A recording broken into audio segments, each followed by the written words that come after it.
Assalamualaikum warahmatullahi wabarakatuh. Om Swastiastu, Namo Buddhaya, salam kebajikan sahabat-sahabat dimanapun juga berada.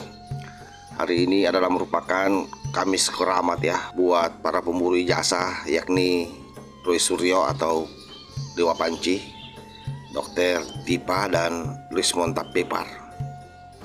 Sebab ini adalah merupakan pemanggilan perdana pasca mereka menjadi tersangka dalam kasus penyebaran hoaks ijazah mantan Presiden Republik Indonesia atau Presiden ke-7 Bapak Joko Widodo. Pertanyaan sederhananya saya kira adalah, apakah mereka layak ditahan? Tentu jawabannya ya, bahkan sudah seharusnya. Sebab ketiganya ini berulang kali menyebut diri sebagai peneliti independen, sahabat, seolah berlindung di bawah payung akademik dan kebebasan berpendapat. Namun apa yang mereka lakukan jauh dari etika sebagai seorang peneliti. Alih-alih menghadirkan data, mereka menebar prasangka buruk, menulis tanpa bukti, dan menggiring opini publik untuk meragukan legitimasi kepala negara atau mantan presiden kita. Oleh sebab itu, buat saya inilah bentuk provokasi terselubungnya yang dikemas dalam baju akademik intelektual. Ini sangat berbahaya karena memanfaatkan kepercayaan publik terhadap gelar dan status akademik yang mereka miliki. Sekalipun beberapa orang diantaranya ini dipertanyakan ya, dia punya jenjang akademik, apalagi respons Yanipar, saya kira sudah diumbar oleh banyak orang bahwa dia bukanlah alumni S2, S3 Yamaguchi Jepang. Jadi inilah yang berbahaya dalam konteks hari ini. Sehingga sekali lagi mereka sudah seharusnya ditahan pada pemeriksaan perdana ini. Penyidik Polda Metro Jaya tentu sudah memiliki bukti digital yang lengkap. Unggahan, percakapan hingga pola koordinasi antar anggota yang menunjukkan bahwa penyebaran isu ijazah palsu dilakukan secara terstruktur dan masif. Nah, sesungguhnya sebutlah misalnya mereka ini ya, ini kan cuitannya itu sejak tahun 2020 sudah ada, dan itu diorkestrasi sampai hari ini. Betapa terstruktur dan masifnya itu. Oleh karena itu ini bukan kelalaian individu, tetapi sebuah gerakan sistematis yang memanfaatkan ruang digital untuk menciptakan kegaduhan politik, sahabat. Dalam konteks ini penahanan bukan hanya saya kira langkah hukum, melainkan ini adalah merupakan langkah moral untuk mencegah mereka kembali memelintir fakta. Karena mereka ini kuat sekali melakukan yang namanya manipulasi, sahabat. Selama proses hukum ini berjalan, perilaku mereka kita sudah lihat sendiri ya. Mereka menunjukkan pembangkangan yang terang-terangan kepada publik, terang-terangan kepada penegak hukum. Setiap panggilan polisi dijawab dengan panggung opini. Kalau tidak konferensi pers, melakukan video klarifikasi atau talkshow yang menyerang penyidik.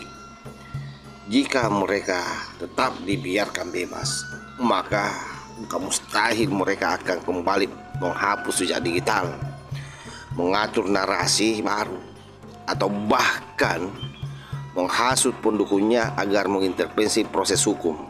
Dan itu kan kalau kita lihat bagaimana mereka hari ini misalnya ketika jadi periksa akan menyiapkan 100 pengacara dan bahkan mendorong orang untuk melakukan demonstrasi. Karena itu penahanan adalah bentuk perlindungan terhadap keadilan itu sendiri. Mereka ini bukan korban kriminalisasi, melainkan pelaku yang mencoba membungkus kepentingan politiknya dengan bahasa penelitian.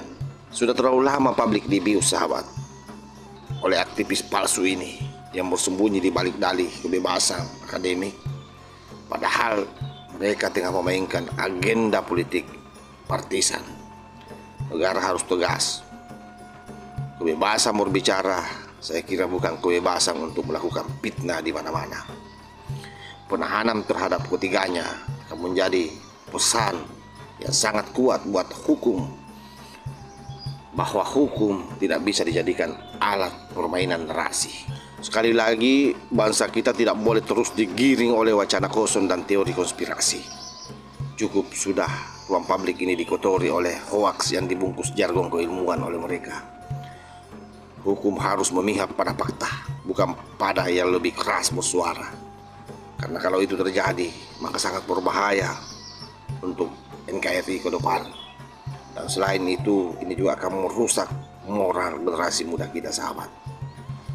Roy Suryo, Dr. Tipa, Rismon, kini dia dihadapkan pada kenyataan hukum. Mereka boleh pandai bicara, tetapi publik sudah lelah dengan drama dan sandiwara moral. Jadi sudah saatnya kepolisian bertindak tegas, menggunakan objektivitasnya untuk mengkerangkeng mereka.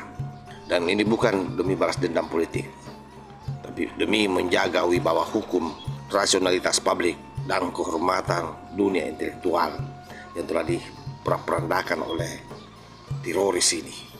Karena pada akhirnya bangsa ini tidak akan maju jika yang lantang justru yang menyesatkan. Inilah yang selama ini dipertontonkan oleh Panci CS ini. Karena itu sekali lagi mereka sudah saatnya dan sangat layak untuk ditahan pasca mereka diperiksa hari ini. Allahul muwaffiq ila kontrik. Assalamualaikum warahmatullahi wabarakatuh.